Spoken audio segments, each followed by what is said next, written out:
Hello guys, नमस्कार, very good morning. मैं हूँ वेद और आप देख रहे हैं हमारा यूट्यूब चैनल सीजी कॉम्पिटिटर्स। और जैसा कि आपको पता है, लगातार जारी है समसामयिक की घटनाक्रम या करेंट अफेयर्स की क्लासेस। और आज की क्लास में हम देखने वाले हैं 12 अक्टूबर की घटनाएं। चलिए तो क्लास को स्टार्ट किया जाए भाई।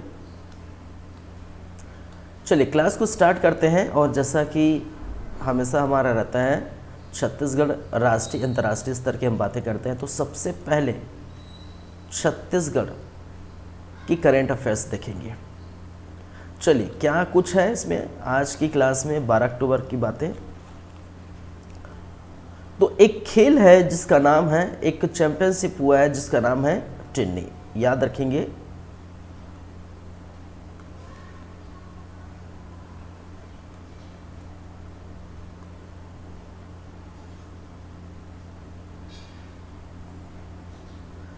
टिन्नीक्वैट चैंपियनशिप, ठीक है।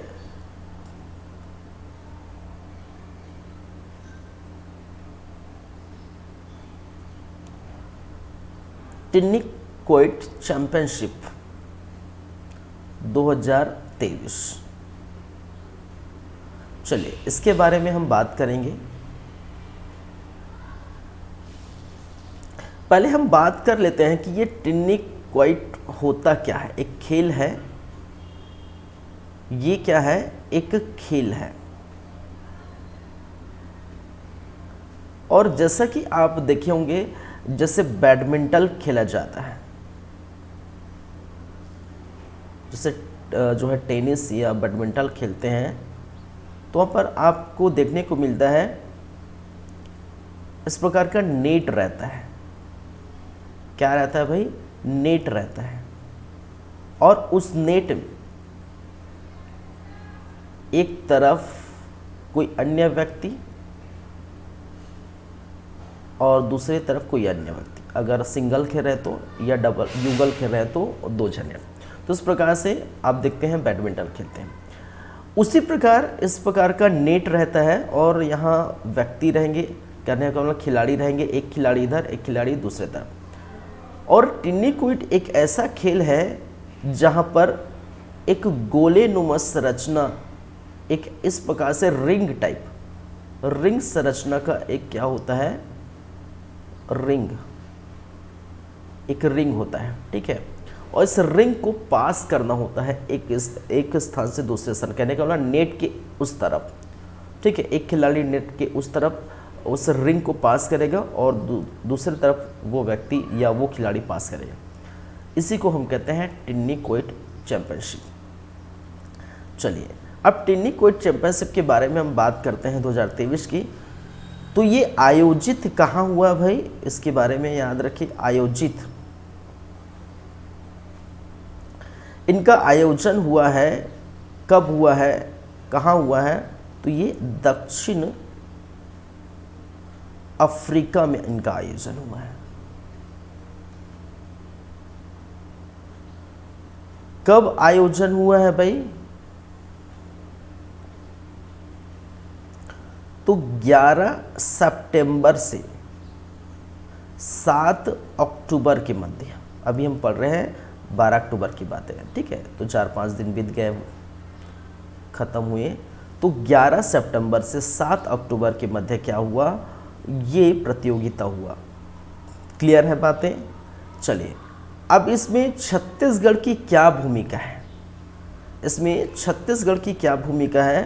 तो याद रखेंगे, छत्तीसगढ़ इस खेल में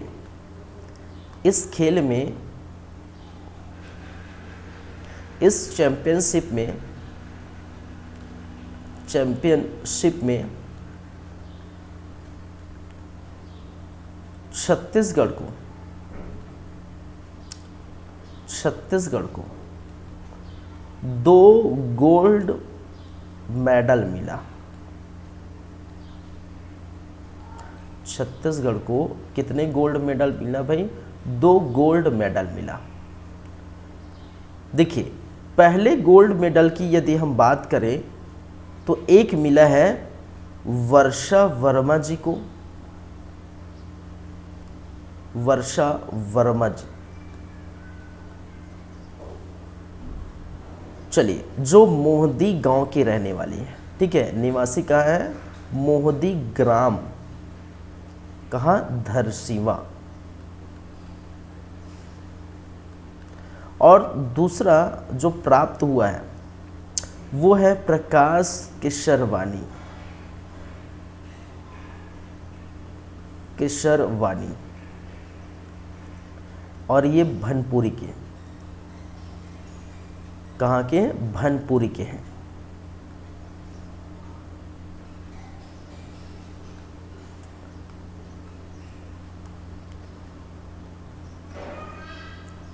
चलिए,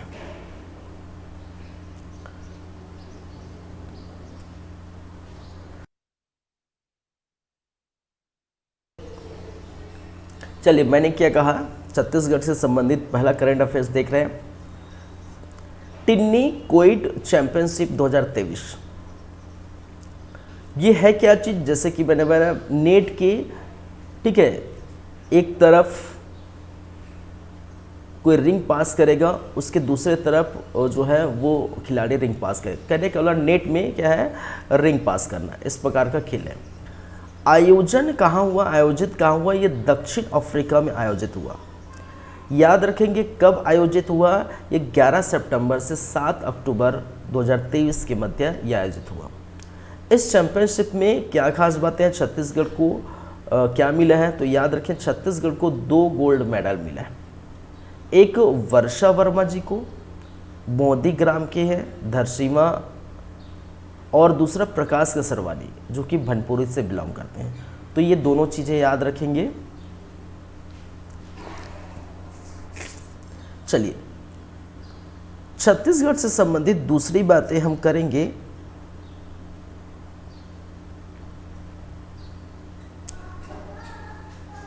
महुआ प्रोसेसिंग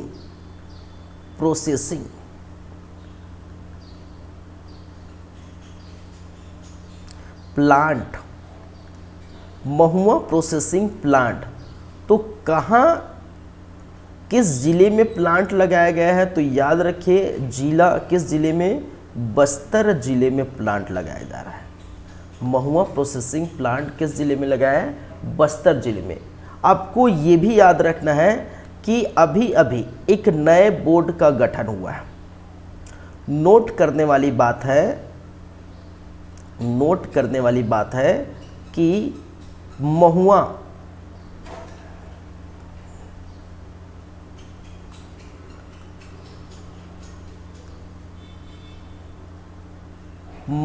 बोर्ड का गठन हुआ है, बोर्ड का गठन हुआ है, ठीक है। हाल ही में किस बोर्ड का गठन हुआ भाई, एक नए, जिसका नाम है महुआ बोर्ड का गठन किया गया है। और आपको ये भी याद रख लेनी है, ऐसे एक नए बोर्ड के बारे में भी मैंने बताया था। भारत की अगर बात करें तो नए बोर्ड के बारे में बताया था,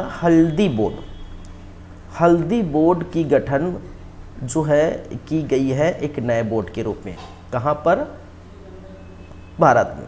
तो छत्तीसगढ़ में महुआ बोर्ड का गठन किया गया है और भारत के स्तर पर हल्दी बोर्ड, एक नए बोर्ड का गठन किया गया है।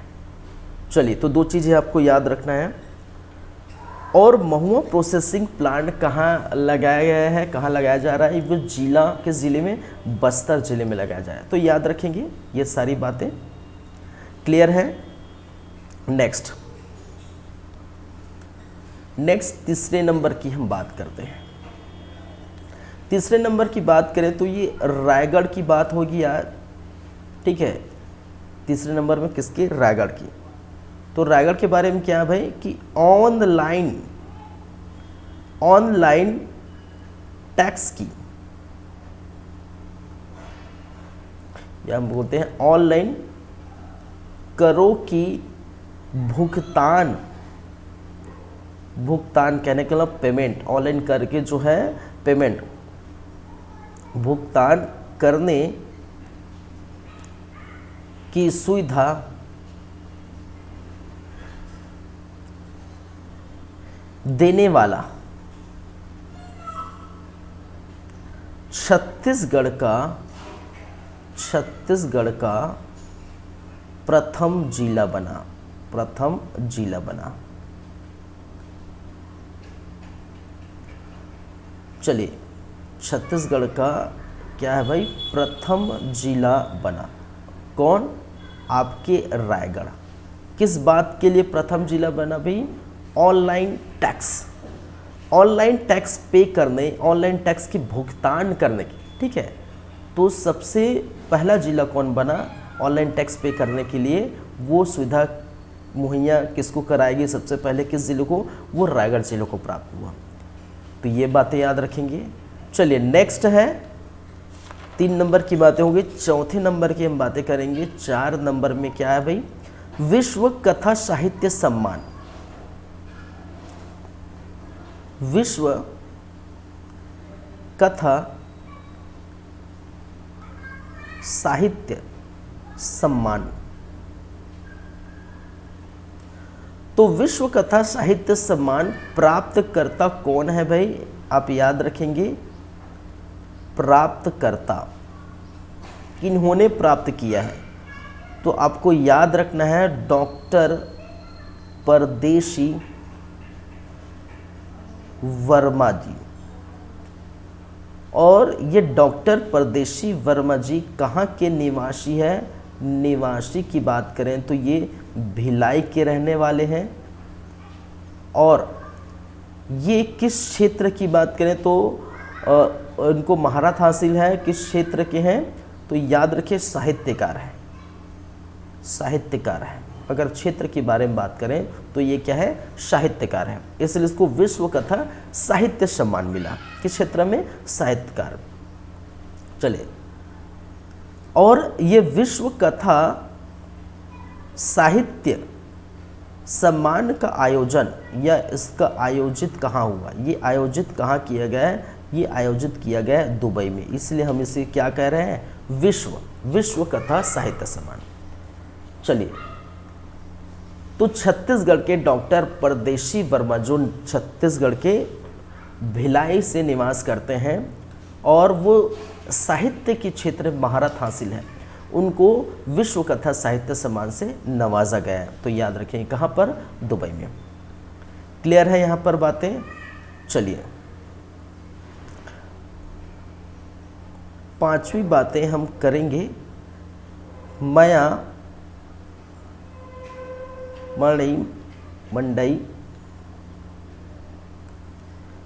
मंडई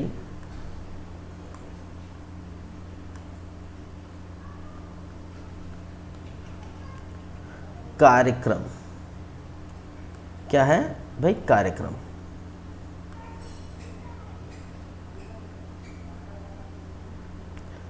चलिए, और ये देखिए माया मंडई कार्यक्रम है क्या चीज? ये क्या है? तो उसके बारे में याद रखेंगे, ठीक है। याद रखेंगे गांव में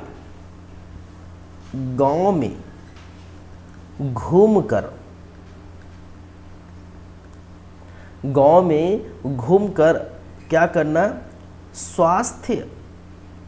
स्वास्थ्य जांच करना एवं टीकाकरण करना। क्या करना? टीकाकरण करना। अब माया मंडई की बात करें तो ऐसा लग रहा था कि कोई मंडई वगैरह मड़ई का जो है बात है, लेकिन ऐसा कुछ नहीं है। ये है क्या चीज़? याद रखेंगे। ये क्या है भाई?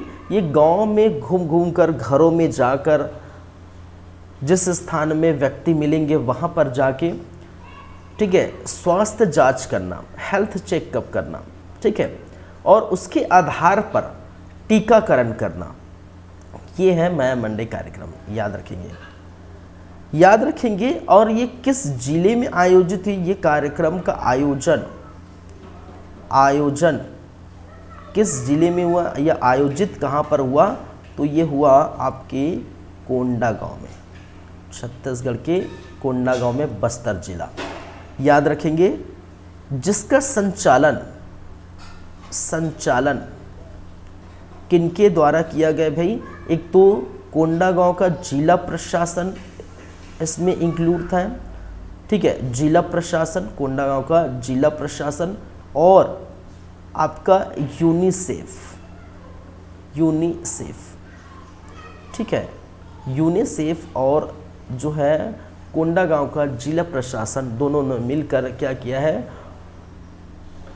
माया मंडई कार्यक्रम किया है, जहां पर गांव में घूम घूम कर स्वास्थ्य जांच करेंगे और टीकाकरण भी करेंगे। तो याद रखेंगे। चलिए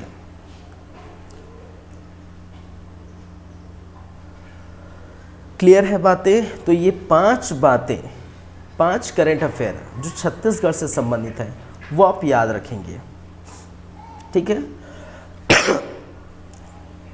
नेक्स्ट, अब नेक्स्ट ले चलते हैं आपको, जो संबंधित होगा वो है राष्ट्रीय स्तर की बातें।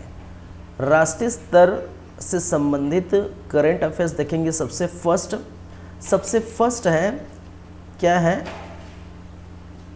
मेरा युवा भारत, और इसको कह दिया है माई भारत, ठीक है, माई भारत।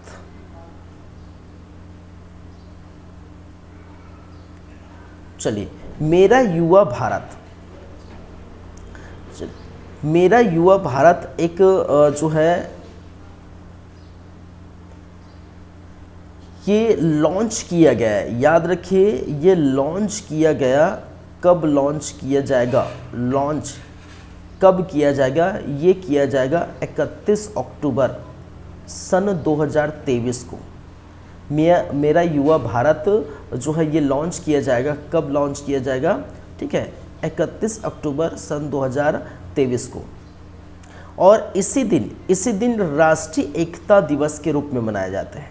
इसी दिन क्या मनाया जाता है भाई, राष्ट्रीय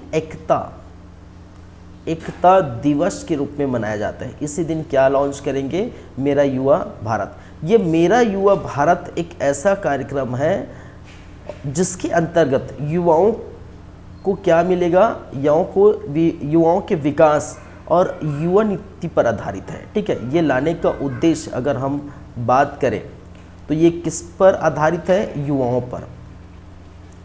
तो युवाओं के विकास और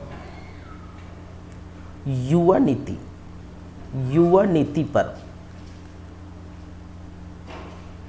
आधारित है। ये कार्यक्रम जो है युवाओं पर आधारित है। याद रखिए, युवाओं कहने का मतलब यहाँ पर लिया गया है 15 वर्ष से 29 वर्ष के उम्र तक के जो युवा हैं उनके लिए ये लाया गया है मेरा युवा भारत। और ये लाया किसने, याद रखेंगे, इसका जिम्मा किसने उठाया, याद रखेंगे, तो अनुराग ठाकुर, नाम आपको याद होगा, अनुराग ठाकुर। कौन है भाई अनुराग ठाकुर जी, कौन है, तो आपको याद रखना ये केंद्रीय सूचना एवं प्रसारण मंत्री हैं। केंद्रीय सूचना एवं प्रसारण मंत्री। चलिए, तो मैं एक बार फिर से रिपीट करता हूँ, मैंने क्या कहा, हम देख रहे हैं राष्ट्रीय स्तर की बातें, राष्ट्रीय स्तर से संबंधित करंट अफेयर्स। तो सबसे पहली बातें, मेरा युवा भारत। ये मेरा युवा भारत एक ऐसा कार्यक्रम है जिसका उद्देश्य क्या है, युवाओं पर आधारित है। तो युवाओं के विकास के लिए युवा नीति क्या होगी, इस पर आधारित रहेगा। 15 से 29 वर्ष के युवा पर फोकस किया जाएगा। ये लॉन्च कब होगा, तो 31 अक्टूबर सन 2023, जिस समय राष्ट्रीय एकता दिवस के रूप में मनाया जाता है। किस रूप में मनाया जाता है, राष्ट्रीय एकता दिवस के दिन क्या किया जाएगा, लॉन्च किया जाएगा। किसके द्वारा ये जो है हमें जानकारी मिली है, तो अनुराग ठाकुर द्वारा हमें जानकारी मिली है कि जो कि केंद्रीय सूचना एवं प्रसारण मंत्री, उन्होंने कहा कि भाई युवा के विकास और युवा नीति के लिए हम मेरा युवा भारत लॉन्च कर रहे हैं 31 अक्टूबर 2023 को। चलिए, तो याद हो जाएगा आप लोगों को। आगे बढ़ते हैं, दूसरी बातें करते हैं, संबंधित है किससे, दूसरी बातें संबंधित है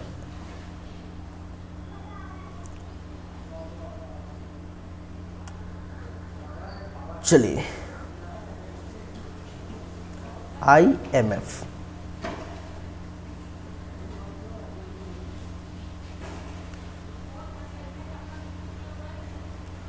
चलिए देखिए IMF ने क्या किया है भाई, भारत के विकास दर में वृद्धि जताई है। उन्होंने कहा कि क्या कहा, इन्होंने कहा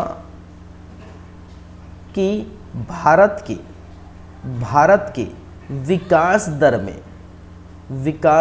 में वृद्धि की बात कही है कि भाई साहब भारत के विकास दर में वृद्धि हुआ है और वृद्धि होने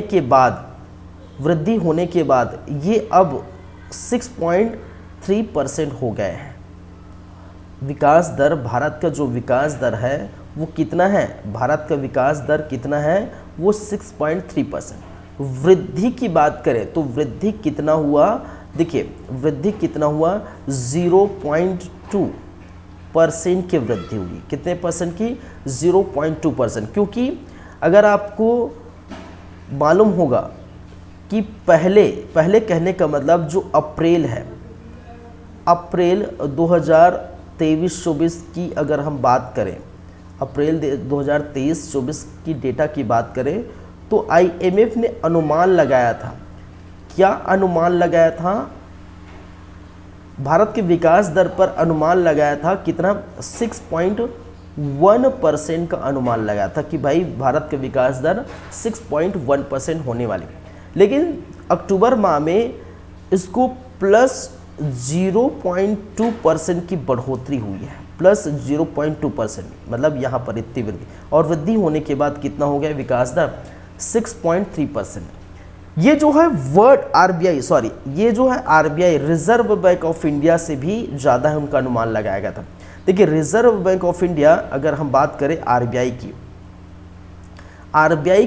RBI ने अनुमान लगाया था कितना, 6.3%। ठीक है, कहने का मतलब रिजर्व बैंक का जो अनुमान कितना था, 6.5%, तो उससे भी क्या है, कम है, 6.3%, ये याद रखेंगे। चलिए, RBI ने कितना अनुमान लगाया था भाई, 6.5, और वृद्धि दर कितनी हुई, IMF ने क्या वृद्धि दर की यहाँ पर देखने को मिला, 6.3%। पहले अक्टूबर जो है अप्रैल 2023-24 का अनुमान था 6.1%, और 0.2% की बढ़ोतरी होकर ये कितना हो गया है, ये हो गया 6.3%। तो ये सारी बातें याद रखेंगे। चलिए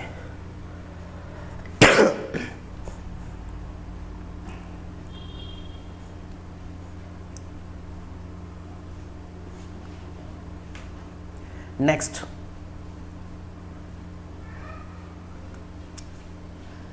चलते हैं। ये हो गया 1, 2, तीसरे नंबर की हम बात कर लेते हैं, प्रो कबड्डी लीग।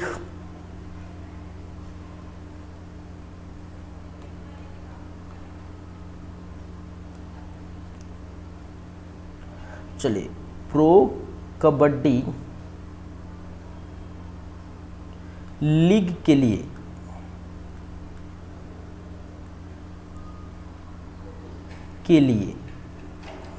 नीलामी, खिलाड़ियों की नीलामी,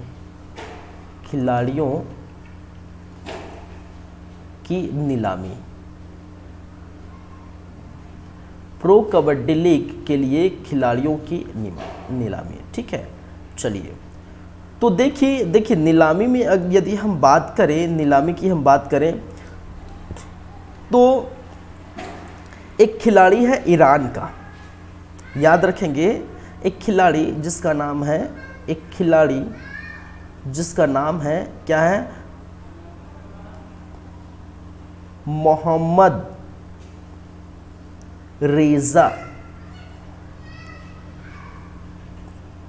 सादलई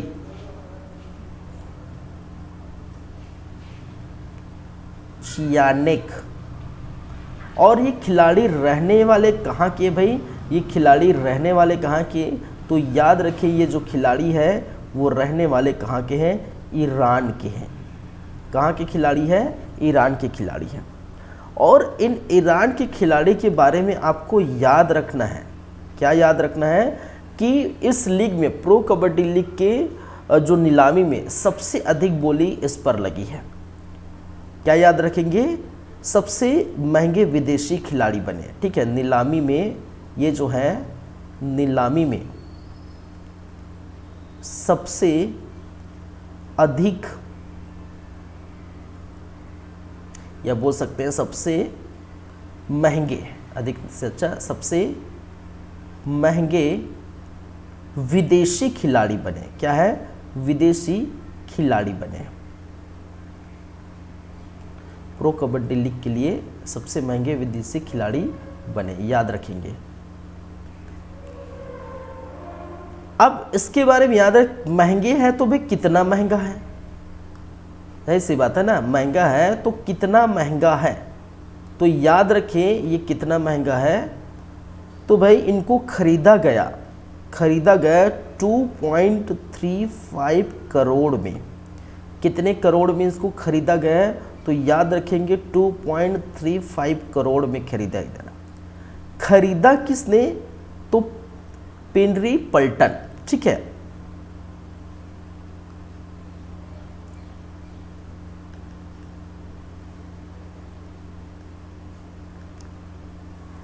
इनके द्वारा क्या किया, खरीदा गया, द्वारा खरीदा गया, ठीक है। प्रो कबड्डी लीग में एक टीम है जो है पेनरी पल्टन, इनके द्वारा क्या किया गया है, इस खिलाड़ी जिसका नाम है मोहम्मद रेजा सादुलाई चियानेक, जो ईरान के खिलाड़ी है, ये सबसे इस नीलामी में सबसे महंगे खिलाड़ी है। और इन पेनरी पल्टन द्वारा इसको 2.35 करोड़ में खरीदा गया, ये आप याद रखेंगे। चलिए, आपको दूसरी बातें याद रखनी होगी एक और खिलाड़ी के बारे में, ठीक है। एक खिलाड़ी के बारे में आपको याद रखनी होगी और उस खिलाड़ी का नाम है फजल अंतचली। और ये भी कहाँ के निवासी है भाई, ईरान के निवासी है। ये भी जो है इनके ही जो है देश के, या फिर कहने का मतलब है ईरान के निवासी है। इनके बारे में आपको क्या याद रखना है, इनके बारे में आपको क्या याद रखना है, इनके बारे में आपको याद रखना है भाई कि यह दूसरे महंगे खिलाड़ी है,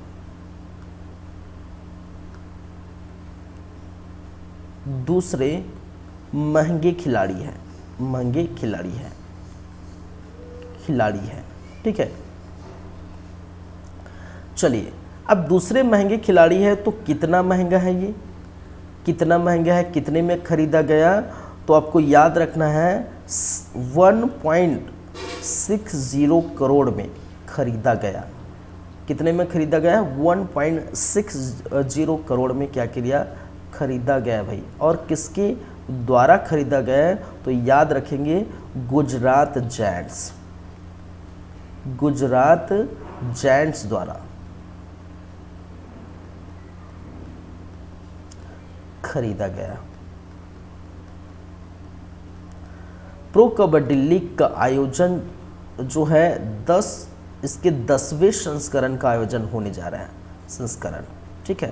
भारत में प्रो कबड्डी लीग का 10वें संस्करण का आयोजन होने जा रहा है, ये आप याद रखेंगे। जब ये होगा, ठीक है, तो पूरा डिटेल में आपको अलग से हम इसके बारे में बताएंगे। अभी तो नीलामी चल रहा है, जैसे IPL का नीलामी चलता है ना, वैसे ही इनका भी नीलामी चल रहा है। चलिए, मैं एक बार फिर से रिपीट करता हूँ, मैंने कहा प्रो कबड्डी लीग जो 10वें संस्करण होने वाला है, उसके लिए खिलाड़ियों की नीलामी चल रही है, खिलाड़ियों की बोली लगी है। और अगर हम बात करें, एक खिलाड़ी मोहम्मद रेजा सादुल्लाई चियानेक जो ईरान के निवासी है, ईरान के खिलाड़ी हैं, और इनको सबसे महंगे जो है विदेशी खिलाड़ी के रूप में जो है नीलामी किया गया है। सबसे महंगे विदेशी खिलाड़ी के रूप में क्या किया गया, नीलामी किया गया। कितने में भाई? 2.3 करोड़ में इनको नीलामी किया गया है, खरीदा गया है। क्या किया है? खरीदा गया है। चलिए, और पनेरी पल्टन द्वारा इसको खरीदा गया है। याद रखें, टीम के बारे में भी आपको याद रखना, इनके बारे में भी याद रखना। कभी कभी ऐसा होता है कि सबसे महंगे खिलाड़ी के बारे में तो पूछा जाता है, तो ये भी पूछ दिया जाता है सबसे महंगे दूसरे नंबर के खिलाड़ी, तो वे भी आप याद रख सकते हैं। उसका नाम है फजल अंतचली, जो है कहाँ के? ईरान के ही है, और सबसे दूसरे महंगे खिलाड़ी बने। और इनको कितने में खरीदा गया भाई? 1.60 करोड़। और गुजरात जायंट्स, ठीक है, गुजरात टाइटंस नहीं भाई, गुजरात टाइटंस नहीं, गुजरात जायंट्स। गुजरात टाइटंस बोल देंगे तो क्या हो जाएगा? वो आईपीएल चला जाएगा, ठीक है, आईपीएल नहीं, गुजरात जायंट्स। ठीक है, क्लियर है बातें? Pro kabaddi league.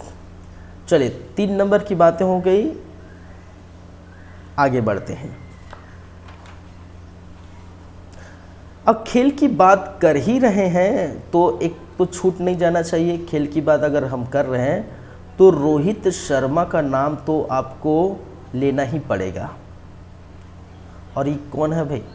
ये क्रिकेटर है, ठीक है।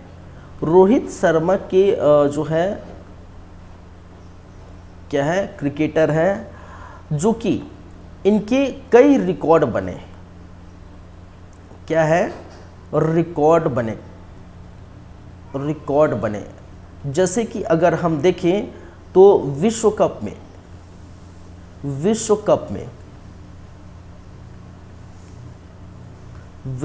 में सर्वाधिक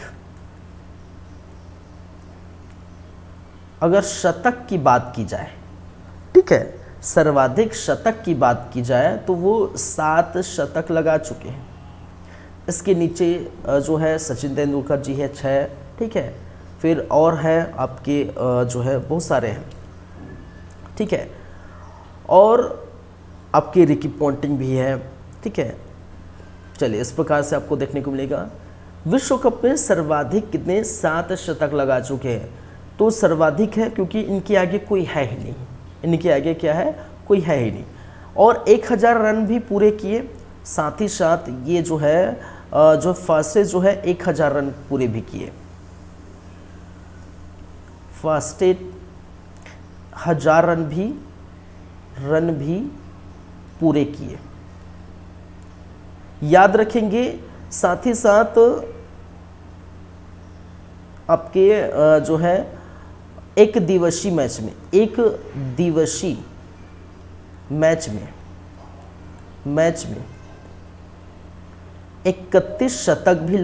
शतक लगाए हैं, ठीक है। एक दिवसीय मैच में क्या है? 31 शतक भी लगाए हैं। तो ये भी याद रखें। कहने का मतलब ये तीसरे नंबर पर है, ठीक है, क्योंकि आप देख सकते हैं सचिन तेंदुलकर जी है, उसके बाद विराट कोहली का नाम आता है, उसके नीचे रोहित शर्मा, फिर रिकी पॉन्टिंग का 30 शतक है, ठीक है, इनका 31 है। तो इस प्रकार से चौथे नंबर पर है, ठीक है। और साथ ही साथ छक्कों का भी रिकॉर्ड तोड़ा है, सबसे ज़्यादा छक्के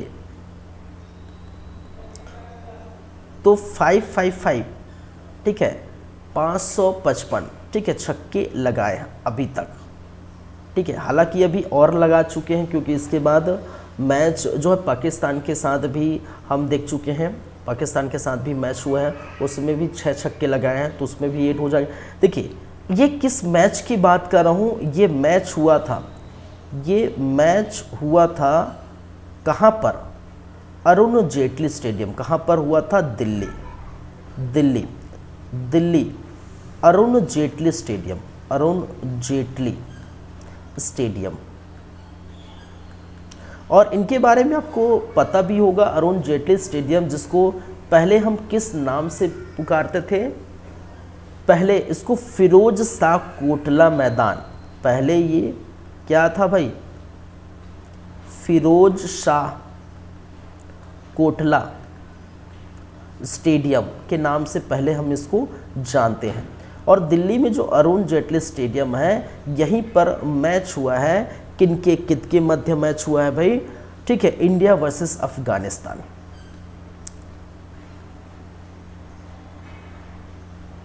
इंडिया वर्सेस, ठीक है, Afghanistan. India versus Afghanistan match हुआ था। इसी मैच में उन्होंने क्या किया? रिकॉर्ड तोड़े। और किसका रिकॉर्ड ध्वस्त किया? ठीक है, क्रिस गेल साहब का रिकॉर्ड तोड़ा। क्रिस गेल का रिकॉर्ड तोड़ा। ठीक है, तो अभी तो 500 जो है 60 के आसपास पहुंच गए होंगे फिलहाल। इनका जो है 555 है, 4-5-6 लगा चुके हैं और 560 पहुंच गया होगा। तो ये ठीक है, इसको याद रखें। देखिए, वर्ल्ड कप चल रहा है हमारे देश में, भारत में 5 अक्टूबर से, और 5 अक्टूबर से 19 तक चलेगा ये। ठीक है, और इनके बारे में, ओडीआई वर्ल्ड के बारे में, जब भी इनका समापन होगा, समाप्त होगा, तो हम एक अलग से हम क्या बनाएंगे? एक अलग से इसका जो है वीडियो बनाएंगे और उसमें सारी बातें करेंगे।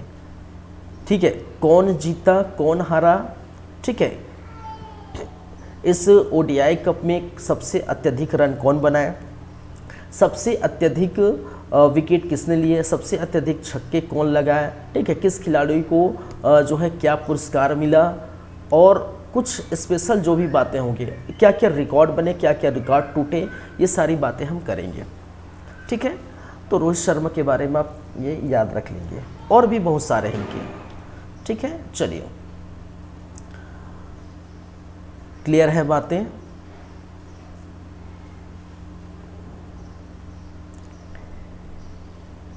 अभी मुझे ख्याल आ रहा है कि शुभमन गिल को शायद लगातार दूसरी बार जो है बेस्ट प्लेयर ऑफ मंथ या बेस्ट प्लेयर ऑफ ईयर मिला है, मुझे ध्यान नहीं आ रहा है। ठीक है, शुभमन गिल का नाम है, जब और एक बार देखना पड़ेगा, पेपर में आई थिंक मैं पढ़ा हूँ, तो शुभमन गिल का नाम है उसमें, मुझे ध्यान नहीं आ रहा है। तो बेस्ट प्लेयर ऑफ मंथ या बेस्ट प्लेयर ऑफ जो है ईयर है, कुछ ध्यान नहीं आ रहा है। ठीक है, तो वो मैं बता दूंगा, ठीक है, बाद में, जब प्रॉपर ये हम ओडीआई वर्ल्ड कप में देखेंगे। तो चलिए, क्लियर है यहाँ तक? नेक्स्ट देख लीजिए पूरा प्रॉपर। नेक्स्ट चलते हैं, 4 नंबर की बातें हुई, 4 बातें हम कर लिए। 5वीं बातें हम करेंगे। ये 5वीं बातें रिलेटेड रहेगा बैंक से। बैंक जिसका नाम है बैंक ऑफ बड़ौदा, इसको हम बोलते हैं बीओबी, आप समझ जाएंगे। बीओबी अगर मैं लिख दूं, BOB, bank of Baroda, BOB. ठीक है, देखिए, बीओबी का एक ऐप है। ठीक है, बीओबी का क्या है? एक एप्लीकेशन है।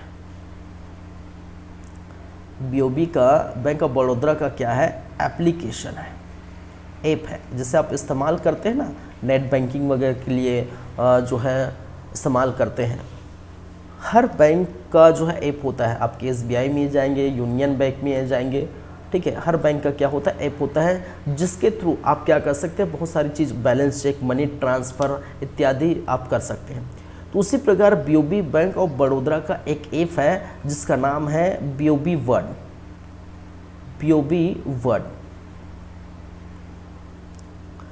और इस ऐप को, बीओबी वर्ड, इस ऐप पर प्रतिबंध लगाया है। ठीक है, इस ऐप पर क्या किया गया है भाई? प्रतिबंध लगाया। तो ऐप पर प्रतिबंध लगाएगा कौन? भाई कौन लगा सकता है? RBI, reserve bank of India, जिसको हम कहते हैं बैंकों का bank, reserve bank of India, बैंकों का बैंक। तो आरबीआई ने क्या किया है? इस ऐप पर, इस एप्लीकेशन पर, इस ऐप पर क्या किया है? प्रतिबंध लगाया है, बंद लगाया है। कैसा प्रतिबंध लगाया है और इन्होंने गुजारिश की है, इन्होंने क्या किया है, इन्होंने गुजारिश की है कि भाई साहब कोई भी ग्राहक इनसे न जुड़िए, इनसे न जुड़िए कहने का मतलब है कि इस बैंक के ऐप बीओबी वर्ड के जो है बीओबी ऐप जो है ऐप है, बीओबी वर्ड ऐप है, उससे न जुड़िए। ग्राहकों को सतर्क किया है, ग्राहकों को ठीक है न जुड़ने का आग्रह किया है। किसने? आरबीआई ने इस बैंक के जो है ऐप को प्रतिबंध लगाया, क्योंकि उसमें बहुत सारे टेक्निकल इश्यूज हैं, कुछ टेक्निकल इश्यूज के कारण, ठीक है, टेक्निकल इशू के कारण कुछ टेक्निकल इश्यूज आ गई है, जिसके कारण से ठीक है बीओबी वर्ड ऐप को, जो बीओबी बैंक ऑफ बड़ौदा का ऐप है, इसको प्रतिबंध लगाया आरबीआई ने और लोगों से, ग्राहकों से आग्रह किया कि इससे न जुड़े। चलिए, तो जाहिर से प्रतिबंध लगा देंगे तो ऑलरेडी ही ग्राहक जुड़ नहीं पाएंगे, जाहिर सी बात है। क्लियर है बातें? चलिए, एक नाम याद रखेंगे, दया भाई शास्त्री। छठे नंबर पर हम नाम रख लेंगे, क्या भाई? दया भाई शास्त्री। और इस दया भाई शास्त्री का क्या है? निधन हो गया है भाई साहब, निधन, ठीक है, इनका क्या हो गया है? निधन हो गया है, ये आप याद रखेंगे। ये है कौन? तो आपको याद रखना है, ये पद्मश्री, क्या है? पद्मश्री से सम्मानित किया गया था, ठीक है, 2016 में ये क्या है? पद्मश्री से सम्मानित किया गया था दया भाई शास्त्री को। और ये निवास कहाँ के हैं? याद रखें, ये निवासी है कहाँ? मेहराणा के, मेहराणा गुजरात के निवासी है, ठीक है। और इनके बारे में एक चीज़ और याद रख सकते हैं, एक चीज़ें और याद रखेंगे इनके बारे में कि संस्कृत भाषा के ये ज्ञाता थे भाई, संस्कृत भाषा की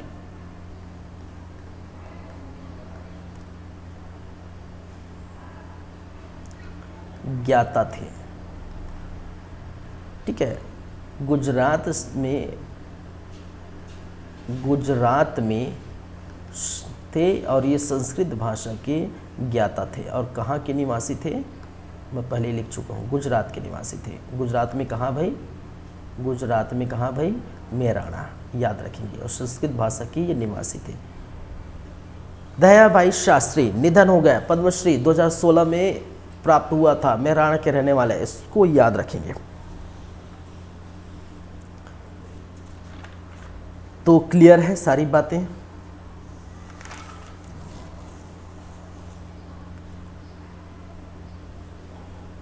चलिए,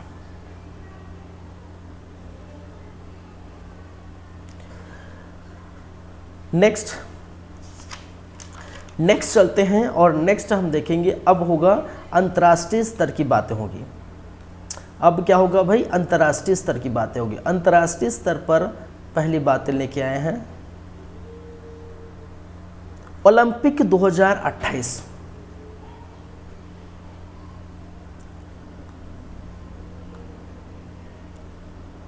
ओलंपिक 2028, चलिए, ओलंपिक 2028 जिसका आयोजन लॉस एंजल्स में किया जा रहा है, किया जाएगा, 28 बहुत दूर है, लॉस एंजलस, लॉस एंजलस में किया जाएगा। और इसमें याद रखेंगे खेल शामिल किया गया है, नए खेल शामिल किया गया है, नए खेल क्या किया गया है, शामिल किया गया है, जिसमें आपके सबसे पहली बातें करूं तो वो क्रिकेट, ठीक है। 128 बाद क्रिकेट को क्या किया है, ओलंपिक में जगह मिली है, क्रिकेट को ओलंपिक में शामिल किया है। बेसबॉल, बेसबॉल है, क्रिकेट को शामिल किया गया है। फ्लैग फुटबॉल, नाम याद रखेंगे सभी का, फ्लैग फुटबॉल, फुटबॉल तो कितने, 3, ठीक है। ओलंपिक 2028 जिसका आयोजन लॉस एंजल्स में 2028 में होगा, ठीक है। नए खेल शामिल किए गए हैं, क्रिकेट को, बेसबॉल को और फ्लैग फुटबॉल को ओलंपिक में शामिल किया गया है, याद रखेंगे, तीनों बातें याद रखेंगे। क्लियर है अंतर्राष्ट्रीय स्तर की बातें। नेक्स्ट है आपका भारत इटली समझौता, भारत इटली पूरा लिख सकते हैं, और रक्षा समझौता,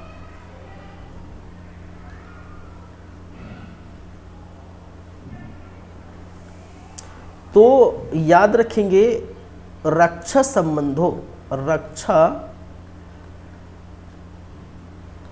संबंधों को बढ़ावा देने हेतु, बढ़ावा देने हेतु समझौते पर हस्ताक्षर, दोनों देशों ने समझौते पर हस्ताक्षर किए, समझौते पर क्या किए भाई, हस्ताक्षर किए। क्लियर है बातें।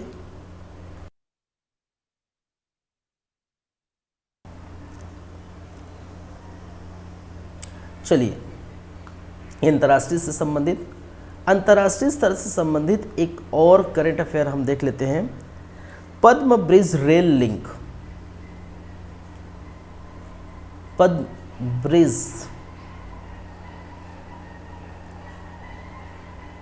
रेल लिंक, चलिए पद्म ब्रिज रेल लिंक, इस पद्म ब्रिज रेल लिंक का उद्घाटन कहाँ किया गया, तो आप याद रखेंगे उद्घाटन कहाँ किया गया, आपके बांग्लादेश में, बांग्लादेश में। और किसके द्वारा किया गया, और यहाँ के प्रधानमंत्री द्वारा, प्रधानमंत्री, ठीक है, शेख हसीना द्वारा, शेख हसीना द्वारा।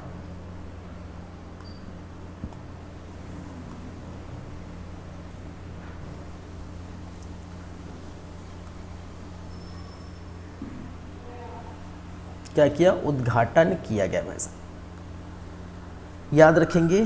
देखिए ये पद्म ओवरब्रिज, ये क्या है, ये गंगा नदी पर बनने वाला एक ब्रिज है, ठीक है, गंगा नदी पर। और गंगा नदी को याद रखिए पद्मा नदी के नाम से जाना जाता है, कहाँ पर, बांग्लादेश में, कहाँ पर, बांग्लादेश में। गंगा नदी पर बनने वाला ये क्या है, ब्रिज है, ओवर ब्रिज है बोल सकते हैं, ठीक है, गंगा नदी पर बनने वाला ब्रिज है। और चूंकि बांग्लादेश में इसको पद्मा नदी के नाम से जाना जाता है, तो पद्मा नदी के नाम से ही पद्म ब्रिज पड़ा। पद्म ब्रिज में आपको, ठीक है, सड़क रहेंगे, ऊपर में क्या है, इस प्रकार से सड़क रहेगी, और सड़क के नीचे ये आपका ट्रेन गुजरेगा। सड़क के नीचे क्या होगा भाई, आपका ट्रेन गुजरेगा, पटरी, ट्रेन की पटरी है ये, सड़क के नीचे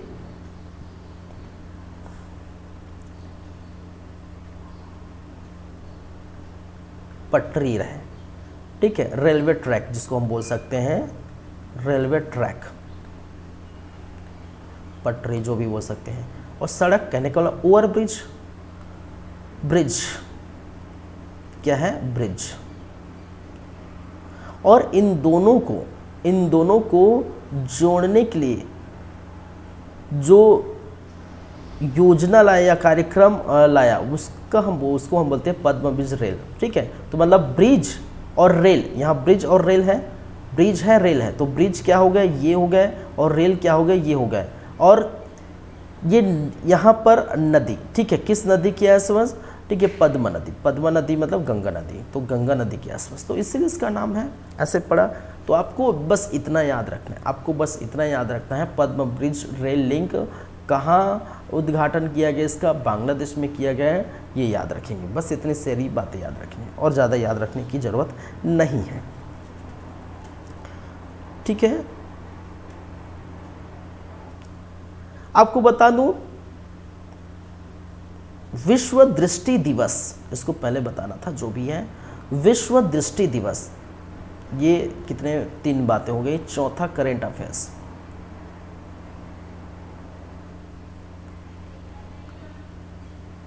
विश्व दृष्टि दिवस ये मनाया जाता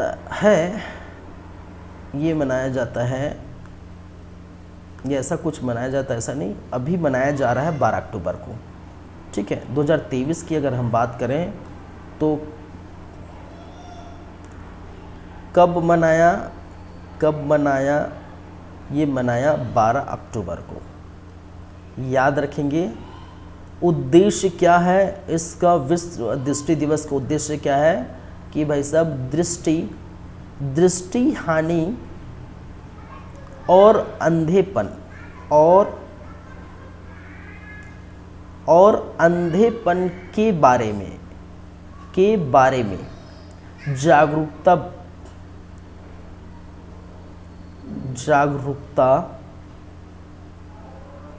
को बढ़ावा देना, इनके उद्देश्य से क्या किया जाता है, विश्व दृष्टि जो है दिवस में। तो दृष्टि हानि और अंधेपन के बारे में जो जागरूकता लाना, उसको बढ़ावा देने के उद्देश्य से विश्व दृष्टि दिवस मनाया जाता है। अभी का 2023 का विश्व दृष्टि दिवस 12 अक्टूबर को मनाया गया है। याद रखेंगे ये बातें। अब इसका थीम क्या है, इस समय का थीम क्या है, 2023 का थीम क्या है, तो याद रखेंगे थीम है आपका love your eyes at work. क्या है थीम भाई, love your eyes at work. याद रखेंगे ये 2023 विश्व दृष्टि दिवस का थीम है भाई, love your eyes at work. याद हो जाएगा। चलिए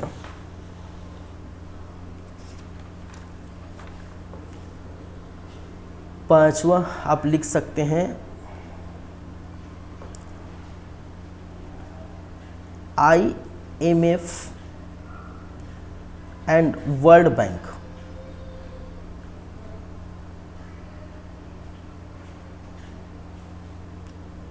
की पहली बैठक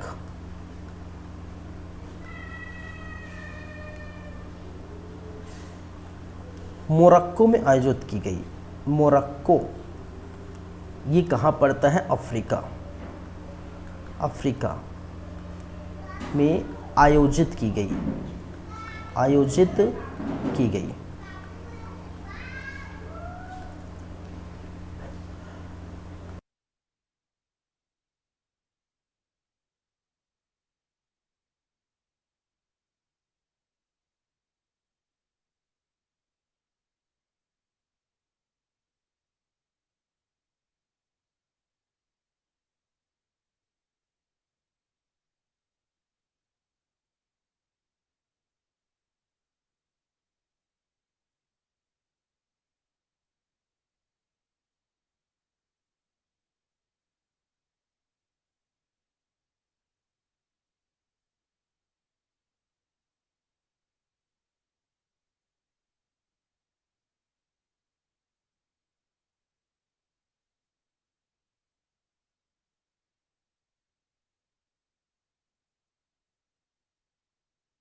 चलिए, इसी के साथ हमारा आज का क्लास यहीं पर ख़त्म होता है।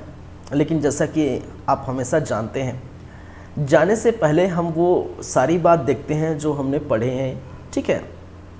चलिए, छत्तीसगढ़ के बारे में जैसे कि मैंने कहा, पहली बातें टिन्नीकोइट चैंपियनशिप 2023। ये टिन्नीकोइट चैंपियनशिप 2023 आयोजित हुआ दक्षिण अफ्रीका में। कब? 11 सितंबर से 7 अक्टूबर के मध्य। इस चैंपियनशिप में छत्तीसगढ़ को 2 गोल्ड मेडल मिला, वर्षा वर्मा और मोदी, जो है मोदी ग्राम के हैं, धरसीवां से। प्रकाश केशरवानी भनपुरी से है। दूसरी बातें मैंने की, महुआ प्रोसेसिंग प्लांट, जिला कहाँ पर? बस्तर में। चलिए, इसको पढ़ लीजिए। कुछ डिस्टर्बेंस हो रहा है भाई बाहर, आई थिंक समझ नहीं आ रहा क्या है। उसका साउंड आपको सुनाई दे रहा होगा, तो उसको क्या है पढ़ लीजिएगा, क्योंकि ये तो मैं बता ही चुका हूँ। चलिए ठीक है, मिलते हैं अगले क्लास में, तब बातें करेंगे। चलिए, thank you guys, thank you class.